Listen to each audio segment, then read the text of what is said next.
ಆತ್ಮೀಯ ಸಹಕಾರಿ ಬಂಧುಗಳೇ, ಮತ್ತೊಮ್ಮೆ ಕರವೀರ ಮಾಹಿತಿ ಮಾಲಿಕೆ 2024ರ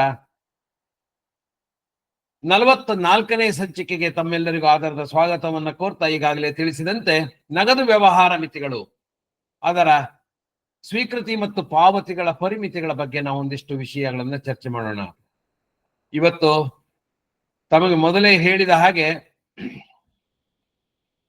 ನಗದು ವ್ಯವಹಾರ ಯಾವ್ದ್ಯಾವ್ದಕ್ಕೆ ನಾವು ಇದು ಕೊಡಬೇಕು, ಕ್ಯಾಶ್ ಟ್ರಾನ್ಸಾಕ್ಷನ್ಸ್ ಲಿಮಿಟ್ಸ್, ಮತ್ತೆ ನಾನು ಹೇಳ್ತಾ ಇದ್ದೀನಿ ಸಹಕಾರಿ ಸಂಸ್ಥೆಗಳಿಗೆ ಮಾತ್ರ ಸಂಬಂಧಪಟ್ಟಂತೆ ಇವತ್ತಿನ ಅವಧಿ ಇರ್ತದೆ. ಬೇರೆ ಬಿಸ್ನೆಸ್ಗೆ ನಾವು ಯೋಚನೆ ಮಾಡೋದಿಲ್ಲ. ಇವತ್ತು ಸಹಕಾರಿಗಳಿಗೆ ಅನ್ವಯಿಸುವಂತೆ ನಗದು ವ್ಯವಹಾರ ಮಿತಿಗಳು ಏನೇನಿರ್ಬೇಕು ನೋಡೋಣ.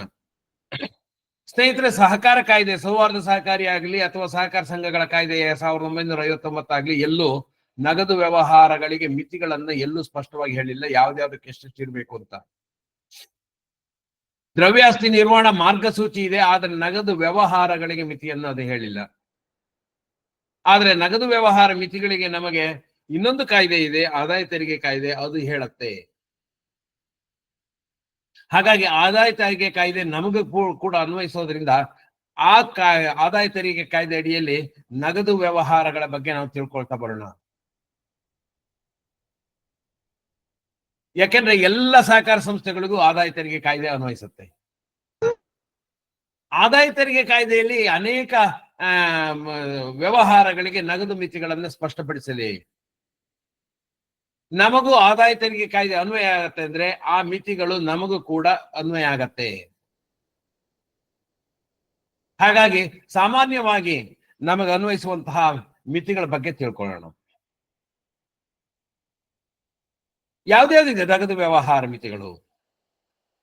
ದೇಣಿಗೆ ಪಾವತಿಗೆ ಮಿತಿ ಇದೆ, ವೆಚ್ಚಗಳ ಪಾವತಿಗೆ ಮಿತಿ ಇದೆ, ಠೇವಣಿ ಸ್ವೀಕಾರ ಮರುಪಾವತಿಗೆ ಮಿತಿ ಇದೆ, ಸಾಲ ಸ್ವೀಕಾರ ಮರುಪಾವತಿಗೆ ಮಿತಿ ಇದೆ, ಸ್ಥಿರಾಸ್ತಿ ವ್ಯವಹಾರದಲ್ಲಿನ ಸ್ವೀಕಾರ ಮರುಪಾವತಿಗೆ ಮಿತಿ ಇದೆ, ಠೇವಣಿ ಇಡ್ಲಿಕ್ಕೆ ಮತ್ತು ಹಿಂಪಡಿಲಿಕ್ಕೆ ಮಿತಿ ಇದೆ, ಸಾಲ ವಿತರಣೆ ಮರು ಸ್ವೀಕಾರಕ್ಕೆ ಮಿತಿ ಇದೆ, ಹಾಗೆ ಇತರ ವ್ಯವಹಾರಗಳ ಸ್ವೀಕೃತಿ ಮತ್ತು ಮರುಪಾವತಿಗೆ ಮಿತಿ ಇದೆ.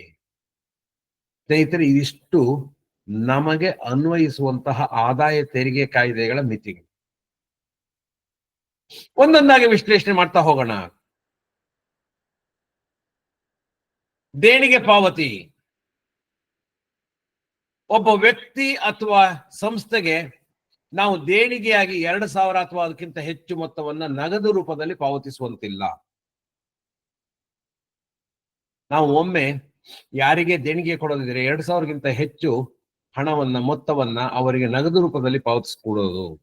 ನಮ್ಮಲ್ಲಿ ದೇಣಿಗೆ ಕೇಳಲಿಕ್ಕೆ ಬರ್ತಾರೆ, ಯಾವ್ದೋ ಒಂದು ಕ್ರಿಕೆಟ್ ಆಡಿಸ್ತೀನಿ ನಮಗೊಂದು ದೇಣಿಗೆ ಕೊಡಿ, ಯಾವ್ದೋ ಒಂದು ಸಭೆ ಸಮಾರಂಭ ಮಾಡ್ತೀವಿ ಅದಕ್ಕೆ ದೇಣಿಗೆ ಕೊಡಿ, ಅಥವಾ ಯಾವ್ದೋ ಒಂದು ಒಬ್ಬರಿಗೆ ಹುಷಾರಿಲ್ಲ ಅಥವಾ ಅದು ಅವರಿಗೆ ಆರೋಗ್ಯದ ಸಮಸ್ಯೆ ಇದೆ ಅದಕ್ಕೆ ದೇಣಿಗೆ ಕೊಡಿ. ತಪ್ಪಲ್ಲ, ದೇಣಿಗೆ ಕೊಡಬೇಕು, ನಾವು ಸಮಾಜಕ್ಕೆ ಸ್ಪಂದಿಸಲೇಬೇಕು. ಸಾಮಾನ್ಯ ಕ್ಷೇಮ ನಿಧಿಯಿಂದ ನಾವು ಅಂತಹ ದೇಣಿಗೆಗಳನ್ನು ಪಾವತಿ ಮಾಡ್ತೀವಿ, ಅದು ನಮ್ಮ ಸೋಷಿಯಲ್ ಕಮಿಟ್ಮೆಂಟ್. ಆದ್ರೆ ಆ ಹಣವನ್ನ ನೀವು ನಗದು ರೂಪದಲ್ಲಿ ಪಾವತಿಸುವಂತಿಲ್ಲ. ಚೆಕ್ ಅಥವಾ RTGS ಮಾಡಿ, ಚೆಕ್ ಮಾಡಿ, ಗೂಗಲ್ ಪೇ ಮಾಡಿ, ಯಾವುದೇ ಮಾಡಿ, ಫೋನ್ ಪೇ ಮಾಡಿ, ನೆಫ್ಟ್, ಚೆಕ್, ಅಕೌಂಟ್ ಟ್ರಾನ್ಸ್ಫರ್ ಮಾಡ್ತೀವಿ, ಜೈ. ಆದ್ರೆ ನಗದು ರೂಪದಲ್ಲಿ ಪಾವತಿ ಮಾಡಿದ್ರೆ ಏನಾಗತ್ತೆ? ನಗದು ರೂಪದಲ್ಲಿ ಮಾಡಿದರೆ ಆ ರೀತಿ ಮಿತಿ ಮೀರಿ ಪಾವತಿಸಿದರೆ ಅವುಗಳನ್ನ ವೆಚ್ಚ ಅಂತ ಪರಿಗಣಿಸ್ಲಿಕ್ಕೆ ಬರೋದಿಲ್ಲ. ಆವಾಗ ನಿಮಗೆ ಅದರ ಮೇಲೆ ತೆರಿಗೆ ಪಾವತಿ ಮಾಡುವಂತ ಬಾಧ್ಯತೆ ಬರ್ತದೆ. 5,000 ರೂಪಾಯಿ ನಾನು ಯಾರಿಗೂ ದೇಣಿಗೆಯನ್ನು ನಗದು ರೂಪದಲ್ಲಿ ಕೊಟ್ಟೆ, ಅದನ್ನ ವೆಚ್ಚ ಅಂತ ಪರಿಗಣಿಸೋದಿಲ್ಲ. ಆವಾಗ ನಿಮ್ಮ ಆದಾಯ ತೆರಿಗೆ ಕಾಯ್ದೆಯಲ್ಲಿ ಅದನ್ನ ಆಡ್ ಬ್ಯಾಕ್ ಮಾಡ್ತೇವೆ. ಹಾಗಾಗಿ ಯಾವುದೇ ವೆಚ್ಚವನ್ನ, ಯಾವುದೇ ದೇಣಿಗೆಯನ್ನ ನೀವು 2,000ಗಿಂತ ಹೆಚ್ಚು ನಗದು ರೂಪದಲ್ಲಿ ಯಾವುದೇ ಒಂದು ಸಂಸ್ಥೆಗೆ ನೀಡಬೇಡಿ. ವೆಚ್ಚ ಪಾವತಿ ಎರಡನೇದು. ಮೊದಲು 20,000 ರೂಪಾಯಿ ಇರೋದನ್ನ ಈಗ 10,000 ರೂಪಾಯಿಗೆ ಇಳಿಸಿದ್ದಾರೆ. ಒಬ್ಬ ವ್ಯಕ್ತಿಗೆ ಒಂದು ದಿನ ಯಾವುದೇ ವೆಚ್ಚದ ಬಾಬ್ತು 10,000 ಅಥವಾ ಅದಕ್ಕಿಂತ ಹೆಚ್ಚು ಮೊತ್ತವನ್ನ ನಗದು ರೂಪದಲ್ಲಿ ಪಾವತಿಸುವಂತಿಲ್ಲ. ವೆಚ್ಚ, ಖರ್ಚು ಅಲ್ಲ, ವೆಚ್ಚ. ಖರ್ಚು ಬೇರೆ, ವೆಚ್ಚ ಬೇರೆ. ವೆಚ್ಚ ಅಂದ್ರೆ ಎಕ್ಸ್ಪೆಂಡಿಚರ್, ಖರ್ಚು ಅಂದ್ರೆ ಪಾವತಿ ಅಥವಾ ಪೇಮೆಂಟ್. ಜಮಾ ಖರ್ಚು ವೆಚ್ಚ, ಜಮಾ ಖರ್ಚು ತಕ್ತೆಯಲ್ಲಿ ಬರುವಂತದ್ದು ಖರ್ಚು, ಆದಾಯ ವೆಚ್ಚ ತಕ್ತೆಯಲ್ಲಿ ಬರುವಂತದ್ದು ವೆಚ್ಚ. ಯಾವುದೇ ವೆಚ್ಚವನ್ನ ನೀವು 10,000ಗಿಂತ ಹೆಚ್ಚು ನಗದು ರೂಪದಲ್ಲಿ ಪಾವತಿಸುವಂತಿಲ್ಲ. ಚೆಕ್ ಮೂಲಕ ಪಾವತಿಸಬೇಕು, ಬ್ಯಾಂಕ್ ಟ್ರಾನ್ಸ್ಫರ್ ಮಾಡಬೇಕು. ನಾವು ಫೋನ್ ಪೇ ಮಾಡ್ತೀವಿ ಸರ್, ಜೈ ಅಕೌಂಟ್ ಟ್ರಾನ್ಸ್ಫರ್ ಮಾಡ್ತೀವಿ ಸರ್, RTGS ಏನ್ ಬೇಕಾದ್ರೂ ಮಾಡ್ಬೋದು. ಅಕೌಂಟ್, ಬ್ಯಾಂಕ್ ಅಕೌಂಟ್ ಮೂಲಕ ಅದು ಟ್ರಾನ್ಸ್ಫರ್ ಆಗಬೇಕು. ಅಕಸ್ಮಾತ್ ಇದನ್ನು ಕೂಡ ಮಿತಿ ಮೀರಿ ಪಾವತಿಸಿದಲ್ಲಿ ಅವುಗಳನ್ನು ವೆಚ್ಚ ಅಂತ ಪರಿಗಣಿಸ್ಲಿಕ್ಕೆ ಬರೋದಿಲ್ಲ. ನಾವು ಅನೇಕ ವೆಚ್ಚಗಳನ್ನ ನಗದು ರೂಪದಲ್ಲಿ ಪಾವತಿ ಮಾಡುವಂತಹ ಸಂದರ್ಭ ಬಂದ್ರೆ ಇದನ್ನ ಗಮನದಲ್ಲಿಟ್ಕೊಳ್ಳಿ. ಯಾವ ಕಾರಣಕ್ಕೂ ನಗದು ರೂಪದಲ್ಲಿ 10,000ಗಿಂತ ಜಾಸ್ತಿ ಒಂದು ದಿನ ಒಬ್ಬ ವ್ಯಕ್ತಿಗೆ ಪಾವತಿ ಮಾಡಬೇಡಿ, ಯಾವುದೇ ವೆಚ್ಚದ ಬಾಬ್ತು. ಯಾವ ರೀತಿ ಮ್ಯಾನೇಜ್ ಮಾಡಬೇಕು ಅನ್ನೋದು ನಿಮಗೆ ಬಿಟ್ಟದ್ದು.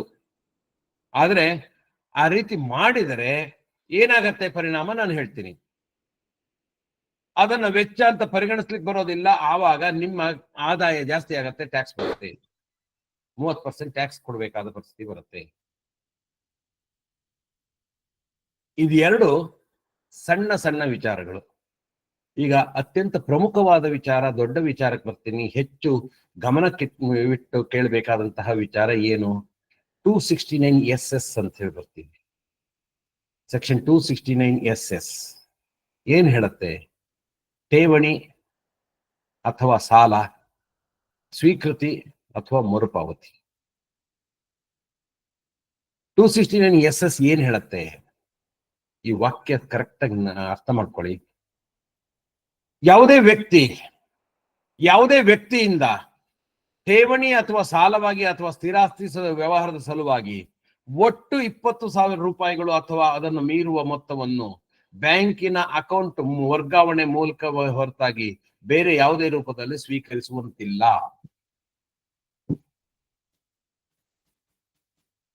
ಯಾವುದೇ ವ್ಯಕ್ತಿ ಅಂದ್ರೆ ನಾವು ಕೂಡ ವ್ಯಕ್ತಿಯನ್ನು ಡೆಫಿನಿಷನ್ ಅಲ್ಲಿ ಬರ್ತೀವಿ. ಆದಾಯ ತೆರಿಗೆಯಲ್ಲಿ ಸಹಕಾರ ಸಂಘಗಳು ಕೂಡ ಒಂದು ವ್ಯಕ್ತಿ, ಪರ್ಸನ್,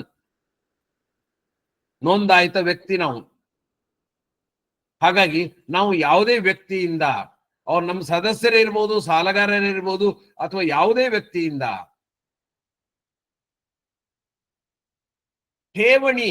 ಠೇವಣಿ ಸ್ವೀಕರಿಸುವಾಗ ನಾವು 20,000ಗಿಂತ ಹೆಚ್ಚು ತಗೊಳ್ಳೋಂಗಿಲ್ಲ. ಸ್ಥಿರಾಸ್ತಿ ವ್ಯವಹಾರ, ನಾವು ಅದಕ್ಕೆ ಬರ್ತೀನಿ. ಸ್ಥಿರಾಸ್ತಿ ವ್ಯವಹಾರ ಮತ್ತು ಸಾಲ, ಅದನ್ನ ಬೇರೆ ಬಣ್ಣದಲ್ಲಿ ತೋರಿಸಿದೀನಿ, ಅದಕ್ಕೆ ನಾನು ಬರ್ತೀನಿ. ಅವುಗಳಿಗೆ ನಾವು 20,000 ರೂಪಾಯಿ ಮಿತಿ ಇದೆ. ಇದು ಸ್ವೀಕರಿಸುವ ಬಗ್ಗೆ ಇಲ್ಲಿ ಸ್ವೀಕರಿಸುವಂತಿಲ್ಲ ಅನ್ನೋ ಇದನ್ನು ಹೇಳಿದ್ದಾರೆ. ಈಗ ನೆಕ್ಸ್ಟ್ 269T ಏನ್ ಹೇಳುತ್ತೆ? ಮರುಪಾವತಿಸುವಂತಿಲ್ಲ.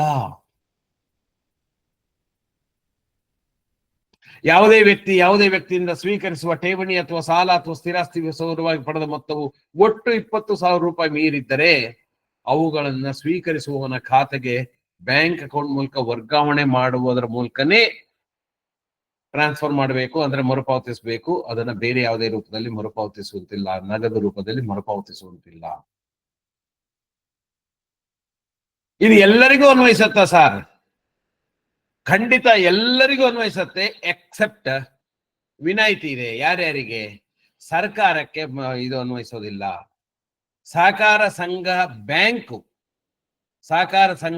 ಬ್ಯಾಂಕ್ ಆಗಿದ್ರೆ, ಸಹಕಾರಿ ಬ್ಯಾಂಕ್ಗಳು ಸೇರಿದಂತೆ ಯಾವುದೇ ಬ್ಯಾಂಕು, ಅಂಚೆ ಕಚೇರಿ, ಉಳಿತಾಯ ಖಾತೆಯ ಸ್ವೀಕೃತಿಗಳಿಗೆ ಇದು ಅನ್ವಯಿಸೋದಿಲ್ಲ. ಸಹಕಾರ ಸಂಘಗಳಿಗೆ ಅನ್ವಯಿಸುತ್ತೆ, ಬ್ಯಾಂಕ್ಗಳಿಗೆ ಅನ್ವಯಿಸೋದಿಲ್ಲ. ಸಹಕಾರಿ ಬ್ಯಾಂಕ್ಗಳಿಗೆ ಅನ್ವಯಿಸೋದಿಲ್ಲ. ಅಂಚೆ ಕಚೇರಿ, ಉಳಿತಾಯ ಖಾತೆಗಳಿಗೆ ಸ್ವೀಕೃತಿಗೆ ಅನ್ವಯಿಸೋದಿಲ್ಲ. ಕೇಂದ್ರ ಅಥವಾ ರಾಜ್ಯ ಸರ್ಕಾರ ಸ್ಥಾಪಿಸಿದಂತಹ ಯಾವುದೇ ನಿಗಮ ಅಥವಾ ಮಂಡಳಿಗೆ ಇದು ಅನ್ವಯಿಸೋದಿಲ್ಲ. ಕೇಂದ್ರ ಅಥವಾ ರಾಜ್ಯ ಸರ್ಕಾರದಿಂದ ಸ್ಥಾಪಿಸಿದಂತಹ ನಿಗಮ ಮಂಡಳಿಗಳು, LIC, ಅವುಗಳಿಗೆ ಅನ್ವಯಿಸೋದಿಲ್ಲ. ಮತ್ ಕಾಲಕ್ಕೆ ಕೇಂದ್ರ ಸರ್ಕಾರ ಯಾರ್ಯಾರಿಗೆ 269SS ಅನ್ವಯಿಸೋದಿಲ್ಲ, 269T ಅನ್ವಯಿಸೋದಿಲ್ಲ ಅಂತ ನೋಟಿಫೈ ಮಾಡ್ತಾರೋ ಅವ್ರಿಗೆ ಅನ್ವಯಿಸೋದಿಲ್ಲ.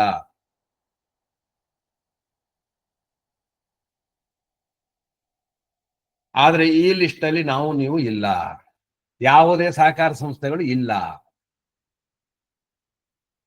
ಬ್ಯಾಂಕೇತರ ಸಹಕಾರ ಸಂಸ್ಥೆಗಳಿಗೆ ಈ ಇದರಲ್ಲಿ ವಿನಾಯಿತಿ ಇಲ್ಲ. ಅಂದ್ರೆ ಸಹಕಾರಿ ಬ್ಯಾಂಕ್ಗಳಿಗೆ ವಿನಾಯಿತಿ ಇದೆ. ನಿಮ್ದು ಕೋಪರೇಟಿವ್ ಬ್ಯಾಂಕ್ ಆಗಿದ್ರೆ ನಿಮಗೆ ಈ ಸೆಕ್ಷನ್ ಅನ್ವಯಿಸೋದಿಲ್ಲ. ಆದ್ರೆ ಸಹಕಾರಿ ಬ್ಯಾಂಕೇತರ ಪ್ಯಾಕ್ಸ್ ಇರ್ಬೋದು, MPCS ಇರ್ಬೋದು, ಪತ್ತಿನ ಸಹಕಾರ ಸಂಘಗಳಿರ್ಬೋದು, ಸೌಹಾರ್ದ ಸಹಕಾರಿ ಯಾವ ಎಲ್ಲ ಬ್ಯಾಂಕಿನ ಹೊರತಾದ ಎಲ್ಲ ಸಹಕಾರಿ ಸಂಸ್ಥೆಗಳಿಗೂ ಅನ್ವಯಿಸುತ್ತೆ. ಇದರಲ್ಲಿ ಮುಂದುವರೆದು ಏನ್ ಹೇಳ್ತಾನೆ ಅಂದ್ರೆ 271D ಮತ್ತು 271E ದಂಡ ಹೇಳತ್ತೆ. 271D ಯಾವ್ದಕ್ಕೆ? ಸ್ವೀಕಾರಕ್ಕೆ. 271E ಯಾವ್ದಕ್ಕೆ? ಮರುಪಾವತಿಗೆ. ಏನು ಪೆನಾಲ್ಟಿ ಅನ್ನೋದನ್ನ ಹೇಳತ್ತೆ. ಏನ್ ಪೆನಾಲ್ಟಿ? ಈ ನಿಯಮ ಪಾಲಿಸದಿದ್ದಲ್ಲಿ ಸಮಾನ ಮೊತ್ತದ ದಂಡ ಪಾವತಿಸಬೇಕಾಗ್ತದೆ. ಅಂದ್ರೆ ಸಮಾನ ಮೊತ್ತ ಅಂದ್ರೆ ಎಷ್ಟು? 50,000 ರೂಪಾಯಿ ಠೇವಣಿ ಸ್ವೀಕಾರ ಮಾಡಿದಿರಿ,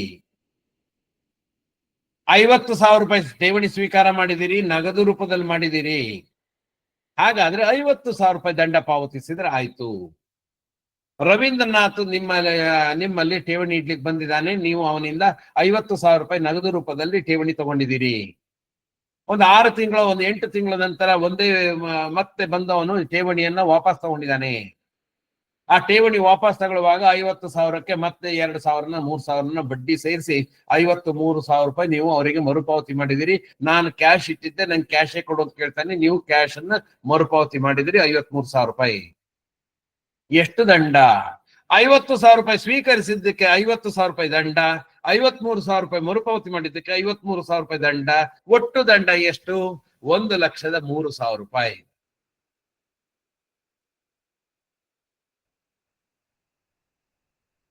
ಏನನ್ಸುತ್ತೆ ಸ್ನೇಹಿತರೆ? ಹೆಚ್ಚಿನ ಜನಕ್ಕೆ ಇದ್ರ ಬಗ್ಗೆ ಕಲ್ಪನೆ ಇಲ್ಲದೆ ಇರ್ಬೋದು. ಮತ್ತೆ ಎಕ್ಸ್ಪ್ಲೇನ್ ಮಾಡ್ತೀನಿ ನೋಡಿ. ಇದ್ರ ಪರಿಣಾಮ ಏನಾಗತ್ತೆ? 269SS ಮತ್ತು 269T ಪರಿಣಾಮ ನಮ್ಮ ಮೇಲೆ ಏನಾಗತ್ತೆ? ಗಂಭೀರ ಪರಿಣಾಮ ಆಗತ್ತೆ. ಇದು ಯಾವ್ದಾವ್ದಕ್ಕೆ ಅನ್ವಯಿಸುತ್ತೆ? ನಾವು ಈ ಕಲಂನಲ್ಲಿ ಹೇಳಿರುವಂತ ಯಾವ ಅಂಶಗಳು ನಮ್ಗೆ ಅನ್ವಯಿಸುತ್ತೆ, ಅನ್ವಯಿಸೋದಿಲ್ಲ ಅಂತ ಮೊದಲು ವಿಶ್ಲೇಷಣೆ ಮಾಡೋಣ. ನಾವು ಠೇವಣಿ ಸ್ವೀಕಾರ ಮಾಡ್ತೀವಿ, ಹಾಗಾಗಿ ನಮ್ಗೆ 269SS ಅನ್ವಯಿಸುತ್ತೆ. ನಾವು ಠೇವಣಿ ಮರುಪಾವತಿ ಮಾಡ್ತೀವಿ, ಠೇವಣಿ ಮರುಪಾವತಿ ಮಾಡ್ತೀವಿ ನಾವು, ಹಾಗಾಗಿ ಈ ಸೆಕ್ಷನ್ ನಮಗೆ ಅನ್ವಯಿಸುತ್ತೆ. ಠೇವಣಿ ಸ್ವೀಕಾರ ಮಾಡ್ತೀವಿ ನಾವು, ಠೇವಣಿಯನ್ನ ಮರುಪಾವತಿ ಮಾಡ್ತೀವಿ, ಹಾಗಾಗಿ ಈ ಎರಡೂ ಸೆಕ್ಷನ್ 269SS ಮತ್ತು 269T ನಮಗೆ ಅನ್ವಯಿಸುತ್ತೆ.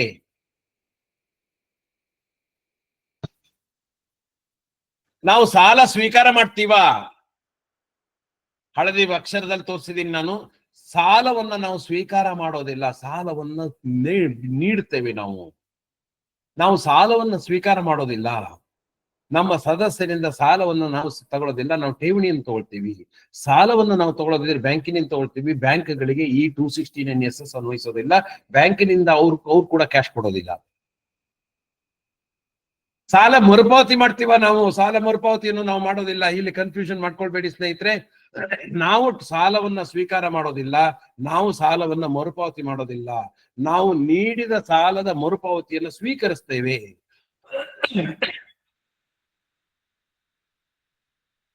ಹಾಗಾಗಿ ಸಾಲ ಸ್ವೀಕಾರ, ಸಾಲ ಮರುಪಾವತಿಗೆ ನಾವು ಈ ಸೆಕ್ಷನ್ ತುಂಬಾ ತಲೆಬಿಸಿ ಮಾಡ್ಕೊಳ್ಳೋದು ಬೇಡ. ಸಹಕಾರಿಗಳಿಗೆ ಇದು ನಮಗೆ ಹೆಡೇಕ್ ಅಲ್ಲ, ಇದು ತಲೆನೋವಲ್ಲ.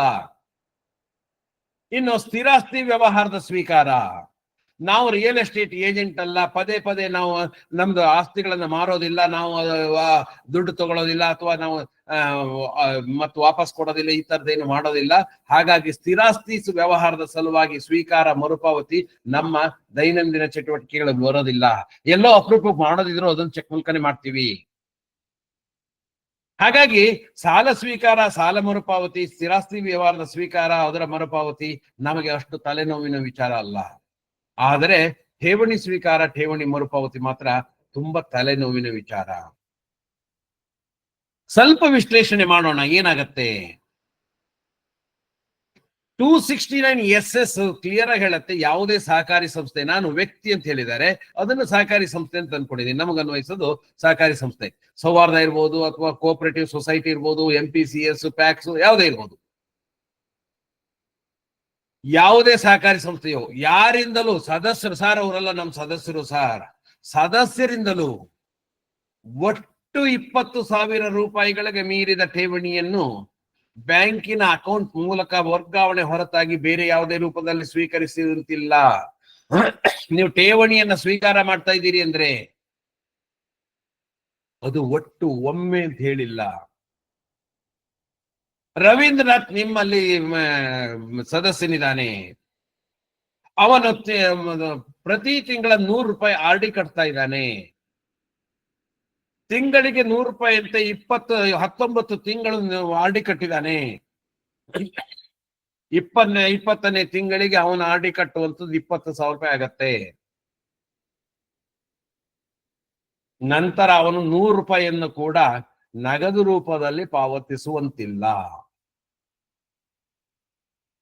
ರವೀಂದ್ರನಾಥ್ ನಿಮ್ಮಲ್ಲಿ ಪಿಗ್ಮಿಯನ್ನ ಪಿಗ್ಮಿ ಅಕೌಂಟ್ ಓಪನ್ ಮಾಡಿದ್ದಾನೆ, ಪಿಗ್ಮಿ ಠೇವಣಿ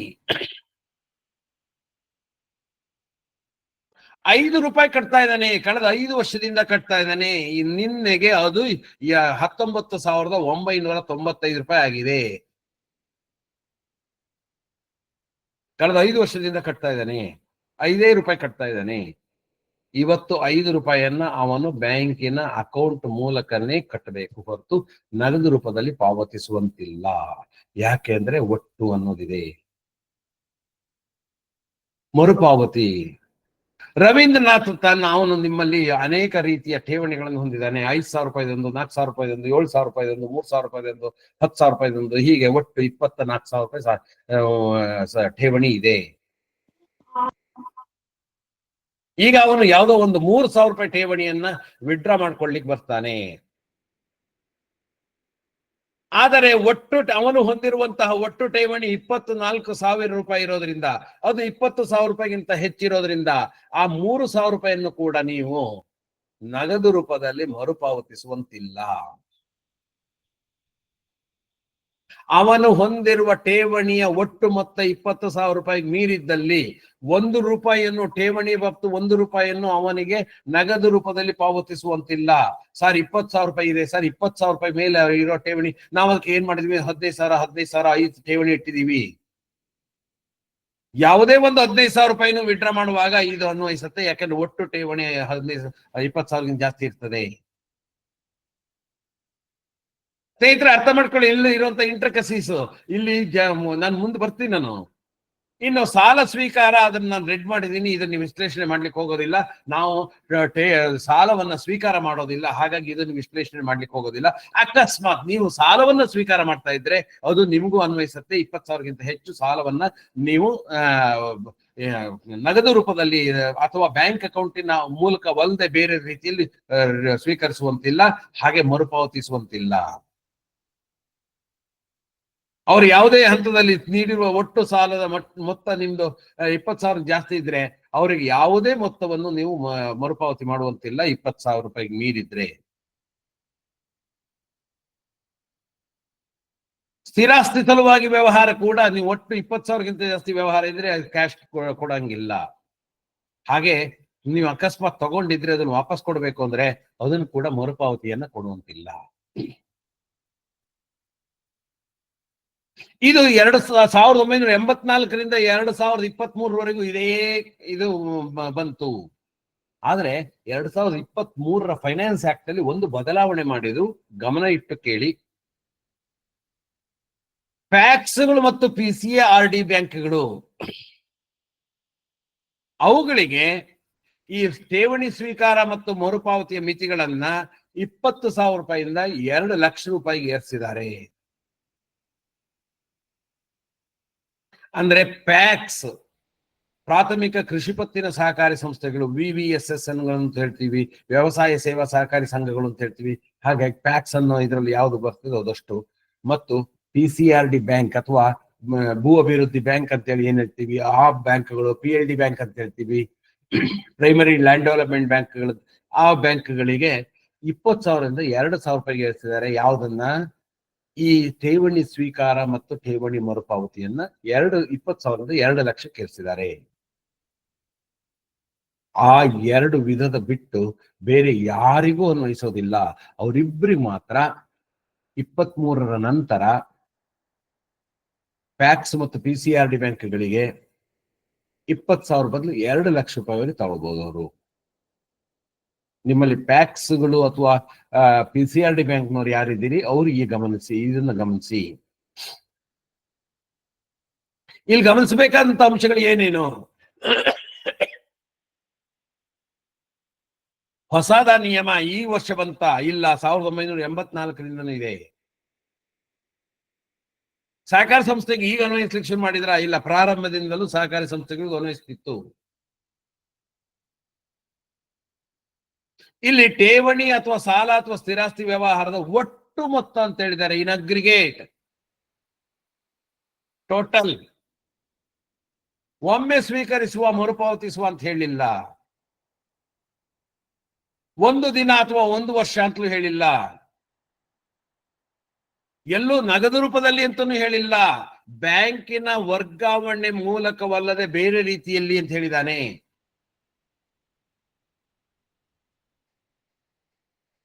ಹಾಗಾಗಿ ಇದು ಪಿಗ್ಮಿ, RD ಸೇರಿದಂತೆ ಎಲ್ಲ ಠೇವಣಿಗೂ ಅನ್ವಯಿಸುತ್ತೆ ಸ್ನೇಹಿತರೆ. ನಿಮ್ಮಲ್ಲಿ ಯಾರ್ಯಾರು ಠೇವಣಿ ಯೋಜನೆಗಳನ್ನ ಹಮ್ಮಿಕೊಂಡಿದ್ದೀರಿ ಅವರೆಲ್ಲರಿಗೂ ಇದು ನೇರವಾಗಿ ಅನ್ವಯಿಸುತ್ತೆ. ಪಿಗ್ಮಿ ಠೇವಣಿ ಸ್ವೀಕಾರದ ಬಗ್ಗೆ ಒಂದಿಷ್ಟು ಮಾತನ್ನು ಹೇಳಲೇಬೇಕು. ಹೆಚ್ಚಿನ ಸಹಕಾರ ಸಂಸ್ಥೆಗಳು ಪಿಗ್ಮಿಯನ್ನು ಸಂಗ್ರಹಿಸ್ತಾ ಇದ್ದಾರೆ. ನಮ್ಮಲ್ಲಿ ಅನೇಕರು ಪಿಗ್ಮಿಯನ್ನು ಸಂಗ್ರಹಿಸ್ತಾ ಇದ್ದಾರೆ. ಪಿಗ್ಮಿ ವ್ಯವಹಾರದಿಂದನೇ ಅವ್ರ ವ್ಯವಹಾರ ಶುರುವಾಗತ್ತೆ.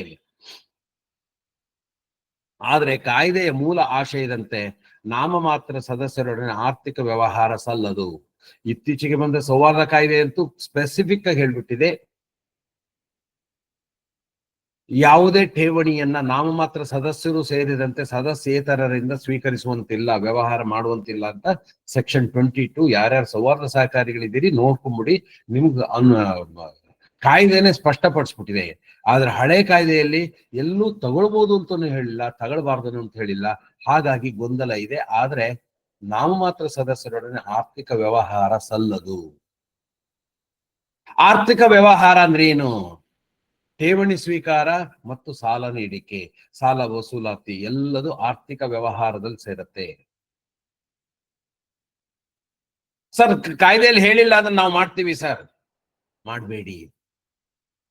ಯಾಕೆಂದ್ರೆ ಸುಪ್ರೀಂ ಕೋರ್ಟ್ ಜಡ್ಜ್ಮೆಂಟ್ ಕೊಟ್ಟಿದೆ.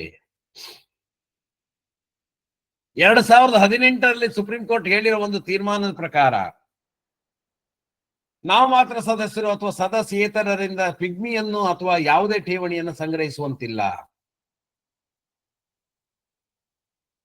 ಹಾಗೇನಾದ್ರು ಸಂಗ್ರಹಿಸಿದಿರಿ ಅಂದ್ರೆ ಅಂತ ವ್ಯವಹಾರಗಳ ಮೇಲೆ ಆದಾಯ ತೆರಿಗೆನವರು ತೆರಿಗೆ ವಿಧಿಸ್ತಾ ಇದ್ದಾರೆ.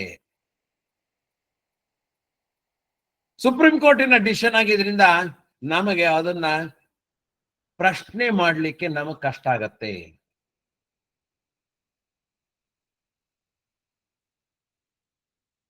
ಹಾಗಾಗಿ ಠೇವಣಿ ಸ್ವೀಕಾರ ಮರುಪಾವತಿಗೆ ಇರುವಂತಹ ಈ ನಿಯಮವನ್ನ ಎಲ್ಲರೂ ಅನುಸರಿಸಿ.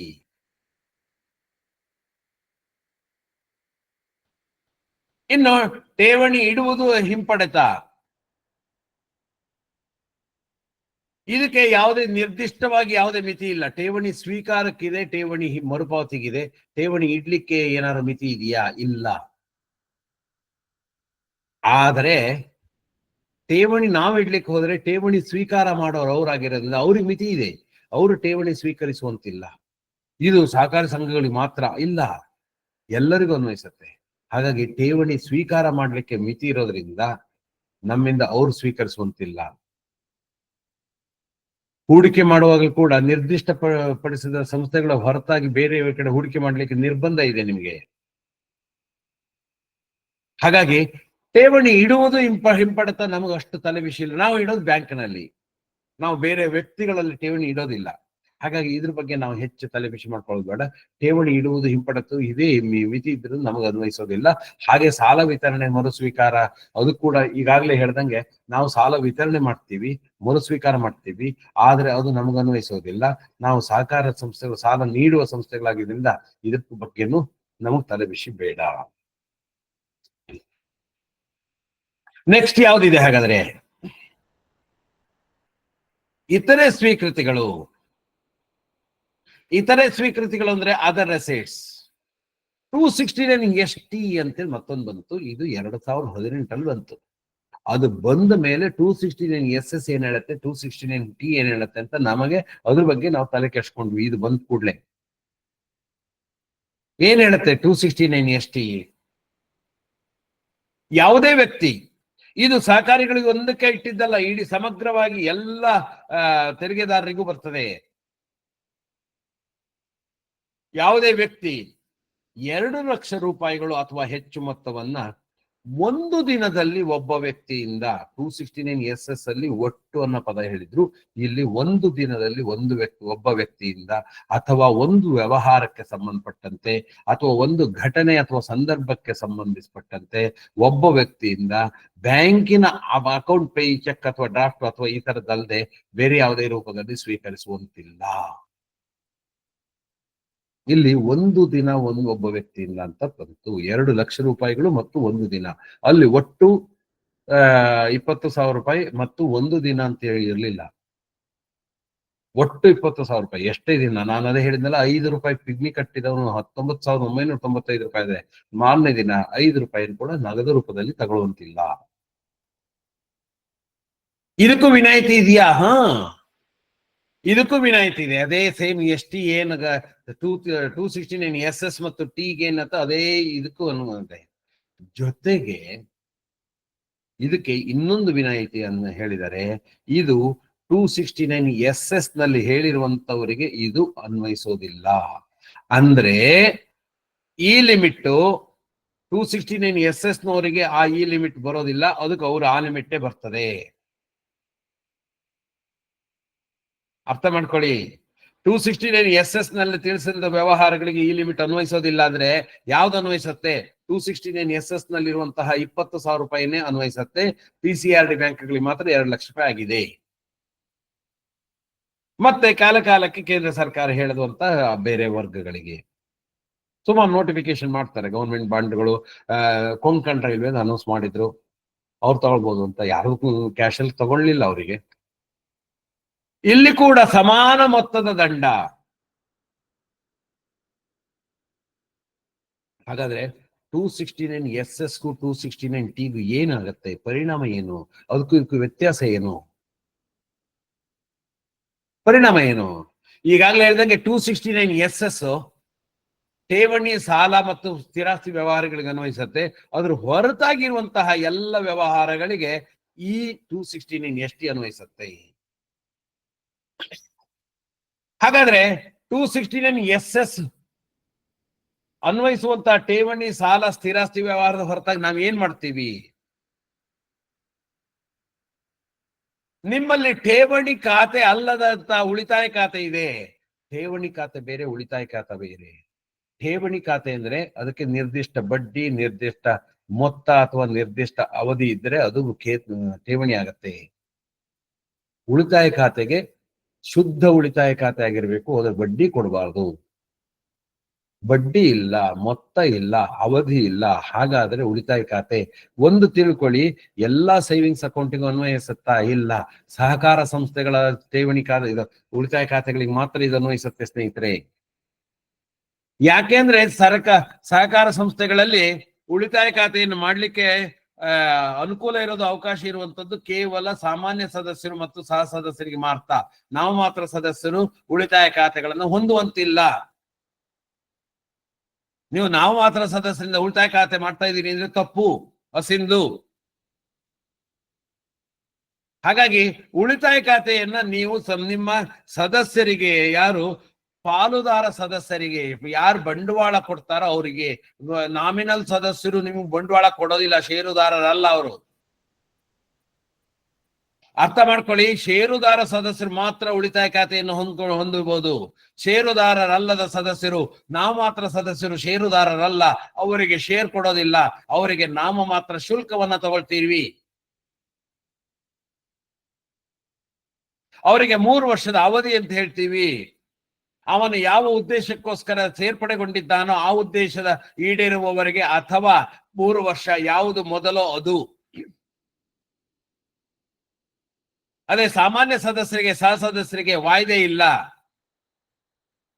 ಅವನಿಂದ ಒಮ್ಮೆ ಷೇರನ್ನು ತಗೊಂಡ್ರೆ ಅವನು ಯಾವುದೇ ಕಾರಣಕ್ಕೆ ಅನರ್ಹನಾದರೆ, ವ್ಯಾಪ್ತಿ ಮೀರಿ ಹೋದ ಅಥವಾ ಸತ್ತೋದ ಅಥವಾ ವಾಪಸ್ ತಗೊಂಡ, ಈ ರೀತಿಯ ಪ್ರಸಂಗಗಳಲ್ಲಿ ಮಾತ್ರ ಅವನ ವಾಯ್ದೆ ಮುಗಿಯುತ್ತೆ. ಇಲ್ಲದೆ ಹೋದ್ರೆ ಅವನು ನಿರಂತರವಾಗಿ, ರವೀಂದ್ರನಾಥ್ ಕಳೆದ 10 ವರ್ಷದಿಂದ ಸದಸ್ಯನಾಗಿದ್ದಾನೆ, ಅವನು ಬದುಕಿರುವವರೆಗೂ ಸದಸ್ಯನಾಗಿ ಮುಂದುವರಿತಾನೆ. ಸಾಮಾನ್ಯ ಸದಸ್ಯರು, ಸಹ ಸದಸ್ಯರಿಗೆ ವಾಯ್ದೆ ಇಲ್ಲ. ನಾವು ಮಾತ್ರ ಸದಸ್ಯರಿಗೆ ವಾಯ್ದೆ ಇದೆ 3 ವರ್ಷ.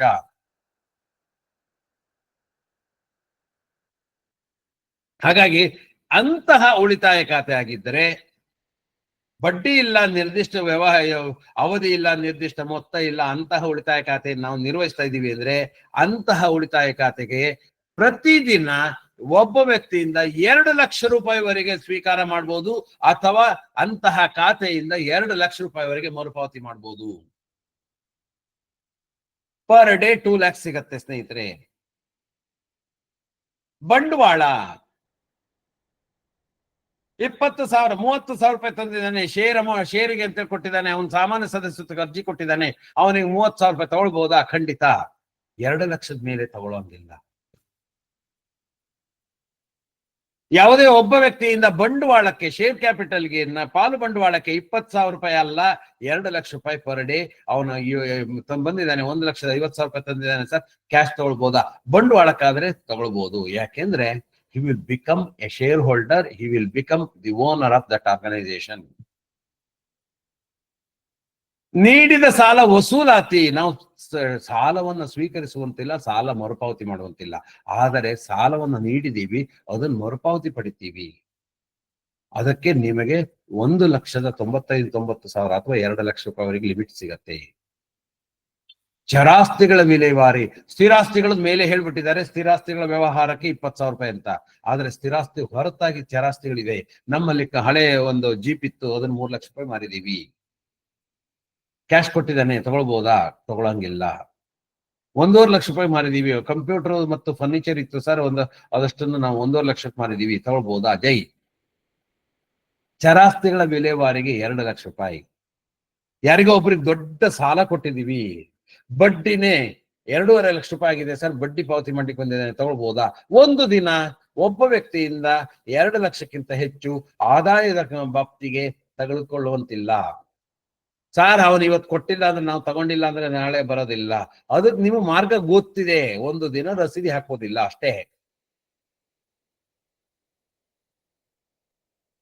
ಬಡ್ಡಿ ಆದಾಯ, ಬಡ್ಡಿಗೆ ನಿಮಗೆ 20,000 ರೂಪಾಯಿ ಅಲ್ಲ, 2 ಲಕ್ಷ ರೂಪಾಯಿ. ಇದ್ರ ಪರಿಣಾಮ ಏನು? ಈ ನಿಯಮ ಇದು ತುಂಬಾ ಗಂಭೀರವಾಗಿರುವಂತದ್ದು ನೋಡಿ. 2 ವ್ಯಕ್ತಿಗಳ ಮಧ್ಯೆ ಹೊಂದಾಣಿಕೆ ವರ್ಗಾವಣೆ ನಮೂದುಗಳ ಮೂಲಕ ಮಾಡಿದ್ರು ಬರ್ತದೆ. ರವೀಂದ್ರನಾಥ್ ಖಾತೆಯಿಂದ ರವೀಂದ್ರನಾಥ್ ಮಿಸಸ್ ಖಾತೆಗೆ 40,000 ರೂಪಾಯಿ ಟ್ರಾನ್ಸ್ಫರ್ ಮಾಡಿದ್ರಿ.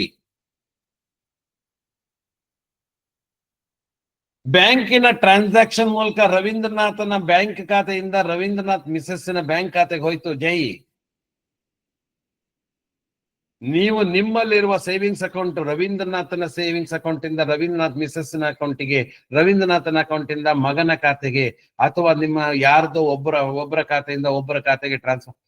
ಸ್ನೇಹಿತರೆ, ಒಂದು ಗೊತ್ತಿರಲಿ, ನಿಮಗೆ ವ್ಯಕ್ತಿಗಳ ಮಧ್ಯೆ ವ್ಯವಹಾರ ಮಾಡ್ಲಿಕ್ಕೆ ನಿಮಗೆ ಅನುಕೂಲ ಇಲ್ಲ. ಸಹಕಾರಿ ಸಂಸ್ಥೆಗಳು ಷೇರುದಾರರ ಮಧ್ಯೆ ವರ್ಗಾವಣೆ ಅಥವಾ ವ್ಯವಸ್ಥೆ ಟ್ರಾನ್ಸ್ಫರ್ ಮಾಡುವಂತಿಲ್ಲ, ಯಾವುದೇ ಆರ್ಥಿಕ ವ್ಯವಹಾರ ಮಾಡುವಂತಿಲ್ಲ, ಎಕ್ಸೆಪ್ಟ್ ಅಂಡರ್ 2 ಸರ್ಕಮ್ಸ್ಟಾನ್ಸಸ್. ನೀವು ಬ್ಯಾಂಕ್ಗಳಲ್ಲ. ಸರ್ ರವೀಂದ್ರನಾಥ್ ಹೇಳಿದ್ರು, ಅದಕ್ಕೋಸ್ಕರ ಅವರ ಸ್ನೇಹಿತರ ಅಕೌಂಟಿಗೆ ಒಂದು 5 ಲಕ್ಷ ರೂಪಾಯಿ ಟ್ರಾನ್ಸ್ಫರ್ ಮಾಡಿದ್ವಿ ಸರ್, 2 ಲಕ್ಷ ರೂಪಾಯಿ ಟ್ರಾನ್ಸ್ಫರ್ ಮಾಡಿದ್ವಿ, 50,000 ರೂಪಾಯಿ ಟ್ರಾನ್ಸ್ಫರ್ ಮಾಡಿದ್ವಿ, 10,000 ರೂಪಾಯಿ ಟ್ರಾನ್ಸ್ಫರ್ ಮಾಡಿದ್ವಿ, 5,000 ರೂಪಾಯಿ ಟ್ರಾನ್ಸ್ಫರ್ ಮಾಡಿದ್ವಿ, ಮಾಡ್ಕೊಡುದು. Except under 2 circumstances. ರವೀಂದ್ರನಾಥ್ ಪೌತಿ ಆದಲ್ಲಿ, ರವೀಂದ್ರನಾಥ್ ತೀರ್ ಹೋದಲ್ಲಿ, ಸತ್ತು ಹೋದಲ್ಲಿ, ಅವನ ಖಾತೆಯಲ್ಲಿರುವಂತಹ ಅಮೌಂಟ್ ಅನ್ನ ಅವನ ವಾರಸುದಾರ ಅಥವಾ ನಾಮಿನಿಗೆ ವರ್ಗಾವಣೆ ಮಾಡಬಹುದು. ನಂಬರ್ 1.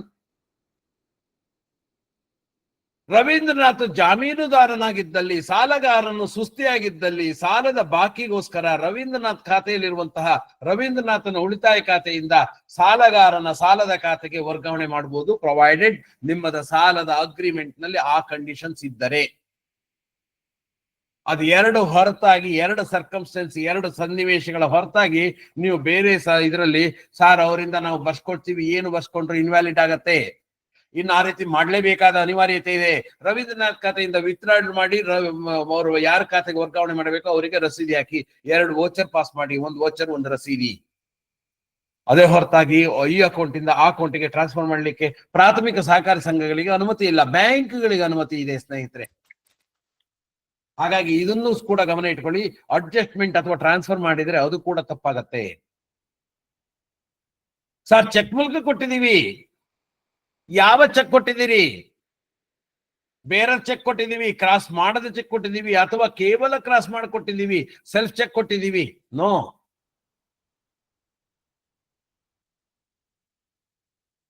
ಕೇವಲ ಕ್ರಾಸ್ ಮಾಡಿದ ಅಕೌಂಟ್ ಪೇ ಚೆಕ್ ಆಗಿರಬೇಕು. ನಿಮ್ಗೆ ಗೊತ್ತಿರ್ಬೋದು, ನೆಗೋಸಿಯಬಲ್ ಇನ್ಸ್ಟ್ರೂಮೆಂಟ್ ಆಕ್ಟ್ ಪ್ರಕಾರ ಕ್ರಾಸ್ ಮಾಡಿರುವ cheque it can be endorsed. Account pay cross ಆಗಿದ್ದರೆ ಇಟ್ ಕೆನ್ ನಾಟ್ ಬಿ ಎಂಡಾರ್ಸ್ಡ್.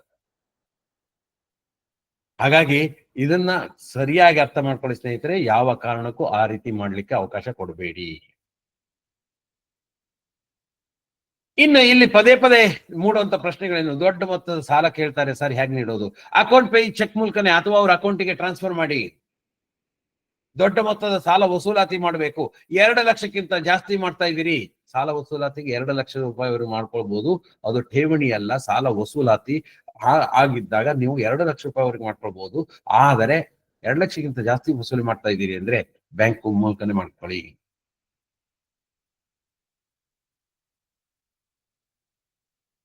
ಇನ್ನು ಉಳಿತಾಯ ಖಾತೆ ಮೂಲಕ ನಾವು ಸಾಲ ವಸೂಲಿ ಮಾಡ್ತೀವಿ ಸರ್, ಖಂಡಿತ.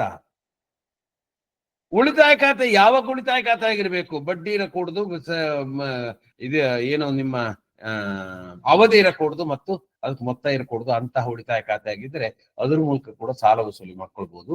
ಬಂದಿದ್ನೆಲ್ಲ ಅದಕ್ಕೆ ಹಾಕಿ ಅಲ್ಲಿಂದ ಅಲ್ಲಿ ಟ್ರಾನ್ಸ್ಫರ್ ಮಾಡಬಹುದು. ರವೀಂದ್ರನಾಥನ ಸೇವಿಂಗ್ಸ್ ಅಕೌಂಟ್ ಇಂದ ರವೀಂದ್ರನಾಥನ ಸಾಲದ ಖಾತೆಗೆ ವರ್ಗಾವಣೆ ಮಾಡ್ಲಿಕ್ಕೆ ಏನೂ ನಿರ್ಬಂಧ ಇಲ್ಲ.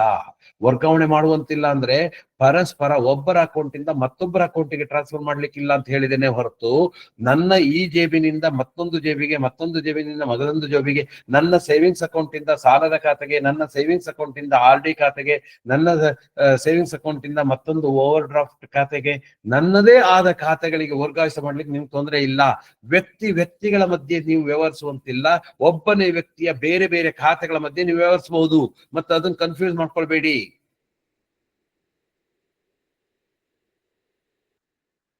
ಓಡಿ ಕ್ಯಾಶ್ ಕ್ರೆಡಿಟ್ ಸಾಲಗಳು, ಹಾಗಾಗಿ ಓಡಿ ಕ್ಯಾಶ್ ಕ್ರೆಡಿಟ್ ಸಾಲಗಳನ್ನ ನೀವು ಇದ್ ಮಾಡುವಾಗ ಓಡಿಗಳ ಬಗ್ಗೆ ಏನಾಗತ್ತೆ? ಓಡಿ ಇಸ್ ಎ ಕಂಟಿನ್ಯೂಸ್ ಲೋನ್.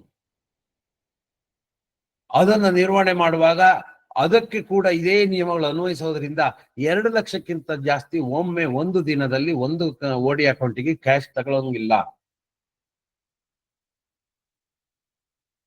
ಅಲ್ಲಿ ಒಂದು ದಿನ ಅಂತ ಹೇಳಿದಾನೆ, ಒಮ್ಮೆ ಅಂತಲ್ಲ ಸರ್. ಬೆಳಿಗ್ಗೆ 11 ಗಂಟೆಗೆ 1.5 ಲಕ್ಷ ರೂಪಾಯಿ ಕಟ್ಟಿದ್ರು, ಮಧ್ಯಾಹ್ನ 2 ಗಂಟೆ ಅಷ್ಟೊತ್ತಿಗೆ ಮತ್ತೊಂದು 1.5 ಲಕ್ಷ ರೂಪಾಯಿ ಕಟ್ಟಿದ್ರು, ಸಂಜೆನೂ ನಮ್ದು ವ್ಯವಹಾರ ಇದೆ, ಸಂಜೆ ಮತ್ತೆ 1.5 ಲಕ್ಷ ಕಟ್ಟಿದ್ರು, ಕಟ್ಸ್ಕೊಳ್ಬಹುದಾ? ಇಲ್ಲ.